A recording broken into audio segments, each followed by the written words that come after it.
Nancy Moore was 28 years old and worked in the accounting department of an insurance company. It was 3 o'clock in the afternoon when she got a call from her husband, Jack. Hi, Nancy. Are you working overtime today? Nancy sensed something wrong in Jack's voice. Are you okay, Jack? What's the matter? Nancy asked. She was a little worried. I'm fine. I got home early today and wondered if you'd be here by 5:30. There's no overtime today. Do you want me to leave now, honey? Nancy asked. Don't worry. I'll just rest for now. I'll see you later. Jack hung up the phone. Nancy was sure something was bothering Jack. She went straight to her boss's office. Nancy, we need to go over some files during overtime today. Alan Perkins reminded Nancy with a broad smile before she could say anything. Alan, I'm here to ask permission to leave early. Are you all right? Alan frowned. I'm fine. It's Jack. I don't think he's well. He just called me from home. Do what you need to do, Nancy. We'll catch up next time. She looked at her boss and nodded. When Nancy entered the house, she found Jack napping on the couch. I'm home, honey. Are you feeling all right? Yes, of course I am. Jack sat up. I'm a little tired. You came in early. He glanced at his watch. I canceled work right after you called. I know you, Jack Moore. Something's bothering you. Nancy sat down next to him on the couch. The thing is, we need to talk.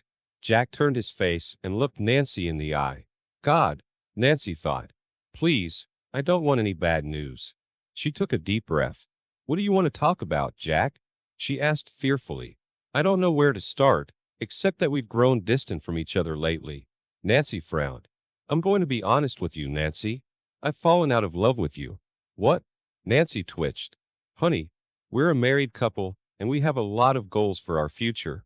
You know I'm going to be off the pill in a couple months?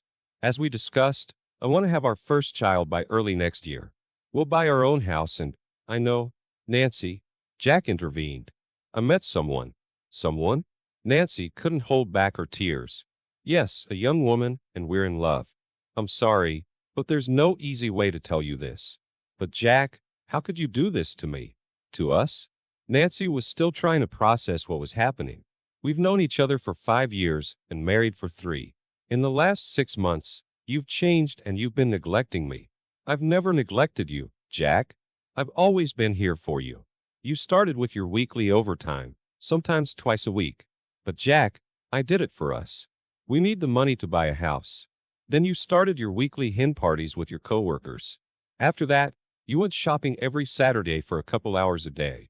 I work so hard, Jack. I need some time off for myself. Do you ever think about me? Jack almost screamed. Instead of meeting your coworkers, we could meet once a week for a date night. On Saturdays, we could go shopping together. Nancy stared at the floor. Now she realized what she had done. Please, Jack, I love you. We can work this out. Nancy, 3 months ago when I talked to you about these problems, you were angry. You even raised your voice at me. Do you remember? I'm really sorry, Jack, if I hurt you. 3 months ago, I didn't think so. Now I know I only cared about myself. Please, Jack, give me another chance. Let's work on our marriage. 3 months ago, I was completely depressed. On my lunch break, this woman came and sat next to me. She works in another department. She noticed that I was crying. She talked to me. A couple days later, she asked what was wrong with my life. I told her everything. I needed to share my pain with someone, and she became a shoulder to cry on. Is she the one? Yes, Nancy, she's the one. And gradually, we became emotionally attracted and finally fell in love. What's her name? What does she do? Nancy asked with tears running down her face. Her name and what she does is not important. You're better off not knowing her. Were you too close? Yes, Nancy, I'm so sorry. How could you? Nancy screamed. Nancy, tell me, when was the last time we made love? Okay, it was, Nancy struggled to remember. It was a month ago, and it wasn't lovemaking. We just had a quickie because you were so tired at the time. During these past 6 months, you were always tired. We've only had sex 3 times. But Jack, you should have asked. You should have done something about it. Nancy, sex is part of life as a couple. It happens naturally. There's nothing to ask. So you were getting from her what I wasn't giving you? Yes, and more than that. Nancy frowned. She does what you've always refused to do, Jack continued. You've always refused to give me other positions because you said you didn't like dirty sex. Since we've been together, I've tried several times to convince you to try it, but you've always turned me down. So she's better than me in bed? Nancy sobbed. I'd rather say I get more pleasure from her. She's always trying to find sensitive places on my body. I'm sorry, Jack, if I couldn't be enough for you in bed. You'll be served tomorrow. I filed for irreconcilable differences. I took 50% of our savings today. We will keep our respective course. We both work. Alimony is out of the question. The lease on this house expires in a few months. I'm staying here. I'll move into the guest room tonight. You better call your parents and explain everything. I suppose you'll move in with them. Will she move in here in the meantime? No, she won't. She doesn't want to touch your stuff, our furniture, or anything else that reminds her of you and our time together. In fact, we've already found an apartment in the new Lakeshore Heights complex. We chose a condo with a balcony that overlooks the lake. The building will be ready in a couple months, which is good for me since I'll need to move out of here at almost the same time. Lakeshore Heights, Nancy thought to herself. That's where I was planning to move, and I was going to convince Jack to buy a condo there. But why don't you move in with her? Nancy asked. She has a roommate in her one-bedroom apartment, and they had originally decided not to bring in any third parties. For that reason, we always had to book a motel room, and sometimes we did it in the back seat of my car. Jack, I love you, and I want to spend the rest of my life with you and grow old with you. Is there any way we can work on our marriage? I will turn a blind eye to your 3-month elopement with this girl. I'll never bring it up, I promise. I'll give you everything she gives you. I will never deny you anything. We can go to counseling. Unfortunately, Nancy, I've already made up my mind. Jack's up. I'm going to take my things to the guest room and take a little nap. What if I refuse the divorce? I'll fight it. You'll spend a lot of money on attorney's fees. And worst case scenario, I'll just move far away with her. I'll stay married to you, but I won't live with you. You can't do that. It's illegal. It really is. There is no law in this country that can make me stay here with you. Jack, don't go, Nancy exclaimed. Later, she called her parents and briefly explained the situation. Half an hour later, they were sitting next to her in the living room. How could he do that to you? John, Nancy's father, was furious. He can't give up 3 years of marriage because you don't care about him for a couple months, Mary shouted. He should have talked to you and worked things out. It was my fault, Mom. Nancy wiped away her tears. I neglected him, and it pushed him into that woman's arms. He needs to realize that you were doing all of this for both of you, and you needed some time to yourself because of the hard work. John said, I want to talk to him. Please get him in here. No, Dad. He's resting. You can talk to him in a couple days when you've calmed down. Will you pack your things and come with us? We'll help you, Mary said to her daughter. No, Mom. I'll stay, Nancy said while her parents were confused. I'll try to get him back. Are you sure? Both parents asked at the same time. Yes. Okay. We're leaving now, but if anything happens, just call us. You got it? Yes, Dad. Nancy went to her room and cried until she fell asleep. In the middle of the night, she woke up and went down to the kitchen. She found an empty pizza box next to the garbage can. He didn't wake me up for dinner. He only ordered food for himself. Nancy hesitated. She drank a glass of water and went back to bed. The next morning as she left her room, she heard the garage door slam and Jack's car sped away. She packed up and drove to work. Before lunch, Alan Perkins, her boss, called Nancy into his office. You've been acting strange since this morning. I think you've been crying. Is everything all right at home? He asked. Jack's divorcing me. What? How? Did he? He found someone else. He's in love with her. I'm really sorry. He said I neglected him, and it's true. Nancy lowered her head. He found solace in a young woman working for his company. Do you need some time off? You can take as many days off as you want. I'll let you know when I need them. In the meantime, I prefer to come to work, but I won't stay late. I understand. That afternoon, Nancy cooked Jack's favorite meal. When he got home, the kitchen was filled with the aroma. He headed straight to his room without saying a word to Nancy. Later, he went downstairs, washed, and changed his clothes.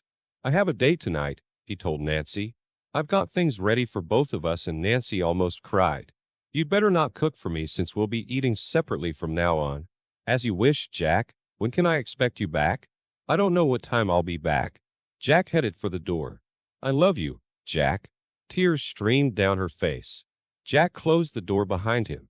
The next day when Nancy got home, Jack was already there.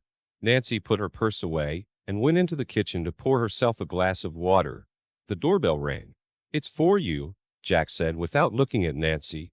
She frowned and went to open the door for a man in a suit. Are you Mrs. Nancy Moore? Yes, I am. You've been served. He handed her a manila envelope. Have a nice evening, ma'am. The man turned and walked away. Nancy almost fainted when she took the envelope. She had to lean against the wall. Please sign this and let's get on with our lives, Jack said into her back. Nancy turned around and looked Jack straight in the eye.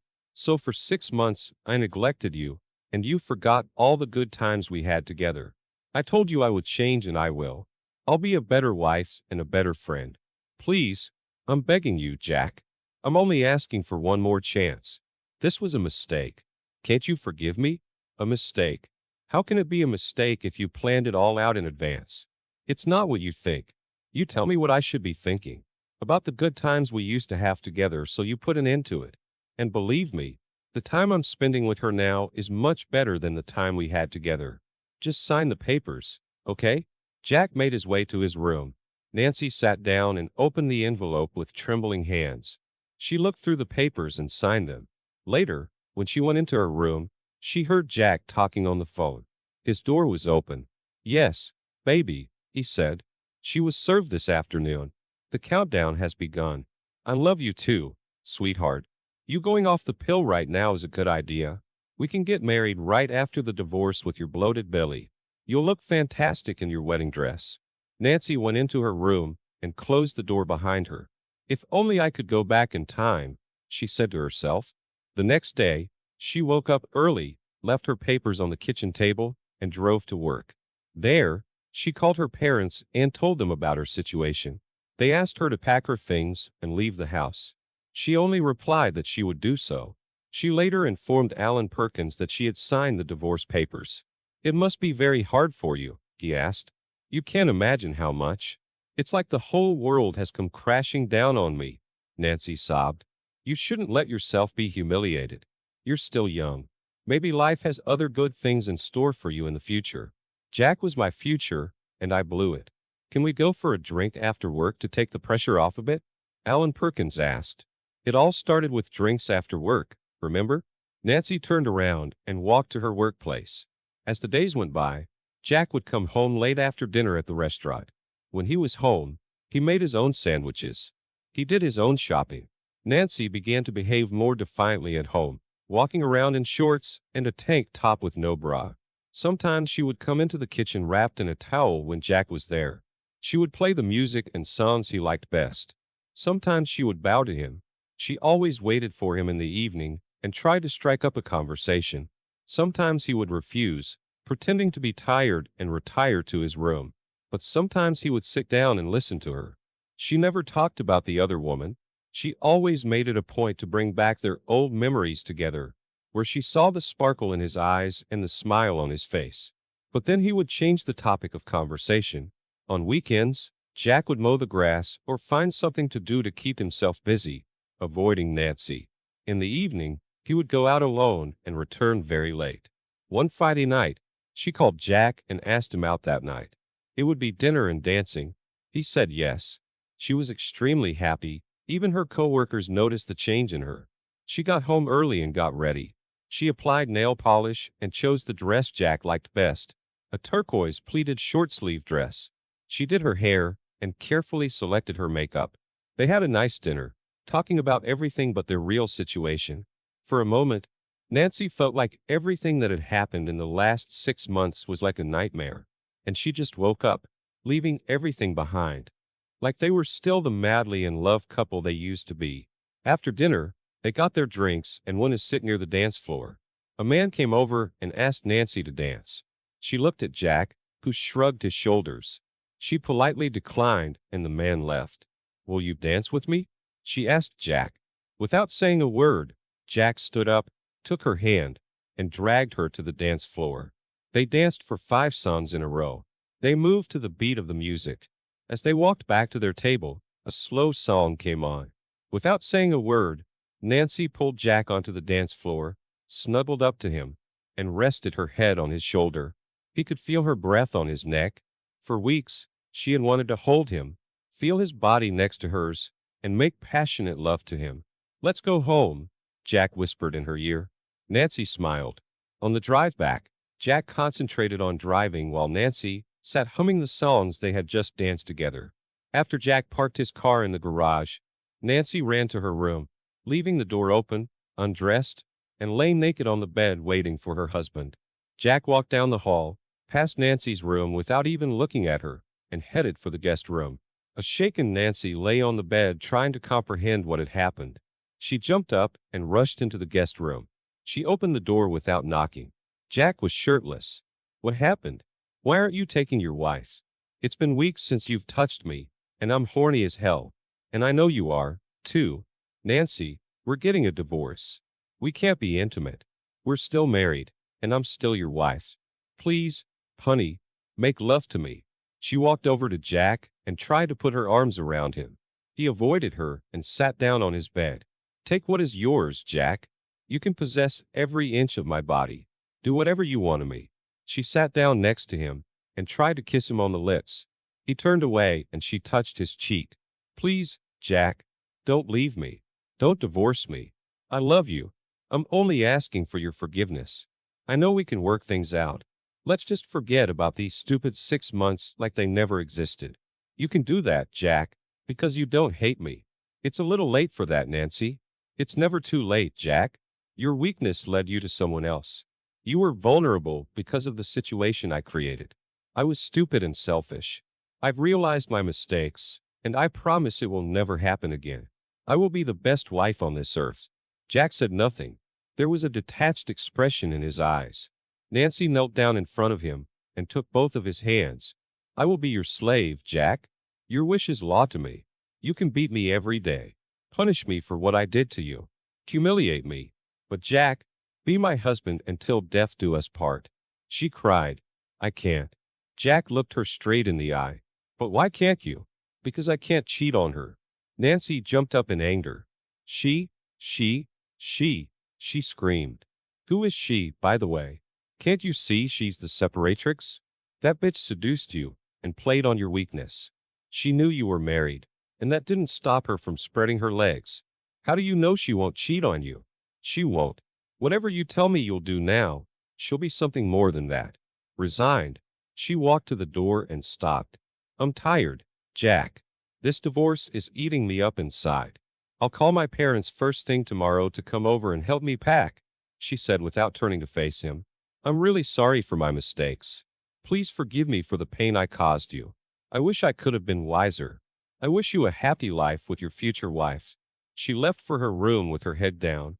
The next morning, Nancy's parents came in early. "Dark circles under your eyes, sleepless nights again?" Mary asked. Nancy didn't answer. "You should have left this place the first time he dropped a bomb on you," John told his daughter. "I know, Daddy, but I wanted him back. Just forget about him. There are plenty of young men out there who would fall in love with you in a heartbeat," Mary spat out. "I have to say a few words to that asshole." "Wake him up," John raged. "Just leave him alone. You're wasting your time, Dad. Mom, go help me with the packing, please." "You wanted to talk." Jack was coming down the stairs. "Yeah, asshole." John turned red with anger. "You're a real son of a bitch." "Dad, please." Nancy shook her head. "I need to tell that piece of shit what I think of him." John turned to Jack. "Because of your male ego, you can't accept that your wife should have some private time to herself, too. She worked very hard, overtime, and for what? To bring in extra money so you both can buy a house as soon as possible as planned? Maybe she went a little overboard with her bachelorette parties or Saturday shopping, but she needed that so she could relax. She admits she made a mistake and apologizes. So what do? You cheat on her with the first whore you see and make her cry with love for you." Jack was silent and stared intently into John's eyes. Nancy grabbed her father's arm and tried to drag him upstairs to her room. "The first day you brought him into our home, I knew he wasn't right for you, Nancy. You were so much in love that I kept quiet and prayed I was wrong. Come on, John, Mary reassured him. We have more important things to do. Mother and daughter took John's hands and led him upstairs. Jack opened the door and found John's van in the middle of the driveway. He decided to walk the 2 blocks to the nearest cafe. 3 months later, on the eve of the hearing, Nancy took a few days off work. Along with her parents, they want to spend some time at their summer cottage. She wanted to be away from the crowds. She knew the divorce would be granted by a judge, and she didn't want to attend the trial. She didn't want to be disturbed by friends and coworkers. She asked her parents to turn off their cell phones. The next morning at 11 o'clock, there was a knock on the door. All three of them looked at each other. No one knew where they were. Mary opened the door to Jack, who was standing at the entrance. I have something to tell Nancy, and it would be good if you were present, Jack said to Nancy's parents. How dare you come in here, you asshole? Get off my property now, shouted John.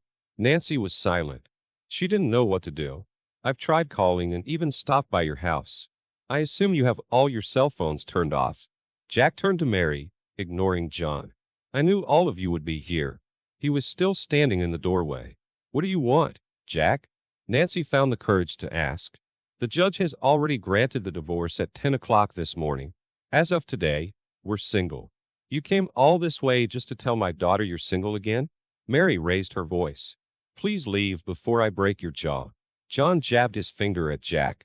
My daughter has suffered for the last 3 months, and you came here today to hammer the final nail in the coffin. I suffered for 6 months, and no one ever noticed, screamed Jack. Everyone was stunned by Jack's sudden outburst of anger. He pushed Mary aside and entered the room. I've never had a mistress, Jack barked at Nancy. I never cheated on you, Nancy. It was a setup. But why?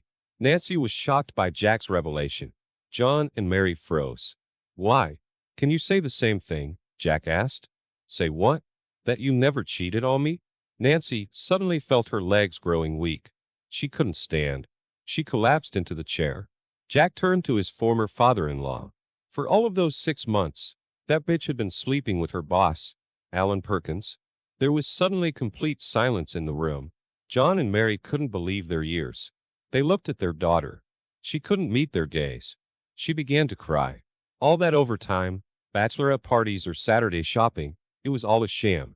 You slept with him in motels or in the back seat of his car. I had a private investigator following you around and I have DVDs, lots of DVDs. Please, honey, John pleaded with Nancy. Tell me it's not true that he's lying. I'm so sorry, exclaimed Nancy. I could have divorced you with all the proof I had. But I wanted to do something to make you suffer, to make you feel what I felt, to make you know what it means to be deceived. I wanted to make you hurt, to make you feel pain, to make you bleed. Jack spat. You did things to him that you always denied me. You know what I'm talking about. You gave him what was mine. You disrespected me. You had no time for me, but you spent every spare minute with him. You're the worst whore I know. Nancy cried louder. Mary hugged her husband tightly. Turn on your cell phone. You must be getting hundreds of calls from work and from Alan. Nancy frowned, picked up her cell phone, and turned it on. She had a lot of missed calls and messages. Since we were still married yesterday, my attorney filed a lawsuit against the insurance company and Alan Perkins. Alienation of affection is still a crime in our state. No, Nancy exclaimed. According to my lawyer, we can get up to 7 figures. One good use for your deception is that you'll bring me some money. Jack laughed. Nancy glanced at her cell phone. The missed calls were from her work and from Alan Perkins. She read the last text message. It was from HR asking her to call them as soon as possible. She scrolled down to Alan's message. He was frantic. By the way, I contacted Alan's wife yesterday and gave her the DVD set. She said she would send him to the cleaners and prevent him from seeing his 2 children. She even offered to let me sleep with her in retaliation. I'm seeing her tonight since I'm not married now. He's got a family. Why did you do that? Nancy asked. I didn't do anything. You're the one who destroyed their home when you started spreading your legs in front of him. And you know what's funny? I intend to move in with Mrs. Perkins for a while to rub it in Alan's face because he still has to pay the mortgage while I have his wife in his own bed. It would be better if you left now, Jack, John said. Right now, we're going to have to deal with our own misery. I'm not done yet, Jack roared at John and turned to Nancy. I'm sure the insurance company has already fired you. Alan, too. He had you after hours at your workplace and demanded overtime for you. I don't think he'll get another job in the financial sector. Nancy couldn't look Jack in the eye. She just shook her head. By the way, last month I lost a bag containing a set of your famous DVDs. And this morning I found out that they have been uploaded to the internet with your names, phone numbers, and addresses. Jack smirked. Don't worry about getting fired. I'm sure you'll get a job in the sex industry. My God, Nancy fainted. I'm done now. Jack walked to the